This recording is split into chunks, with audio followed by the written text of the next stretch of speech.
ആക്ഷേപം പറയുന്ന സർശക്തനോട് ഇനി വാദത്തിന് മുതിരുമോ? ദൈവത്തോട് തർക്കിക്കുന്നവൻ ഉത്തരം പറയട്ടെ. ജോബ് നിശബ്ദനാകുന്നു. ജോബ് കർത്താവിനോട് പറഞ്ഞു, ഞാൻ നിസ്സാരനാണ്, ഞാൻ എന്ത് തരം പറയാനാണ്? ഞാൻ വായി പൊത്തുന്നു. ഒരിക്കൽ ഞാൻ സംസാരിച്ചു, ഇനി ഞാൻ ഉത്തരം പറയുകയില്ല. 2 തവണ ഞാൻ മറുപടി പറഞ്ഞു, ഇനി ഞാൻ മിണ്ടുകയില്ല. ദൈവം തുടരുന്നു. അപ്പോൾ ചുഴലിക്കാറ്റിൽ നിന്ന് കർത്താവ് ജോബിനോട് അരുളി ചെയ്തു, പുരുഷനെ പോലെ നീ ആരം കൊടുക്കുക. ഞാൻ ചോദിക്കാം, ഉത്തരം പറയുക. എന്റെ വിധി അനീതിപരമെന്ന് പറയുമോ?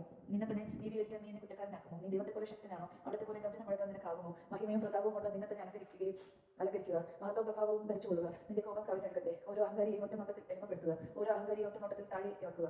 ദുഷ്ടനെ നിൽക്കുന്നിടത്ത് നിന്ന് വലിച്ചിടുക. അവരെ പൊടി കൊണ്ട് മൂടുക. അവരെ അധോലോകത്തിൽ ബന്ധിക്കുക. നിന്റെ വലതുകരം തന്നെ നിനക്ക് വിജയം നൽകുന്നുവെന്ന് അപ്പോൾ ഞാൻ അംഗീകരിക്കാം.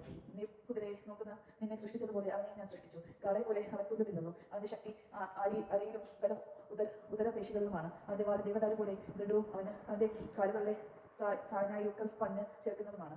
അവന്റെ അസ്ഥികൾ ഊട്ടുകുഴൽ പോലെയും അവയവങ്ങൾ ഇരുമ്പഴികൾ പോലെയുമാണ്. അവൻ ദൈവത്തിന്റെ സൃഷ്ടികളിൽ ഒന്നാമനാണ്. അവനെ സൃഷ്ടിച്ചവനും മാത്രമേ അവനെ തോൽപ്പിക്കാൻ കഴിയൂ.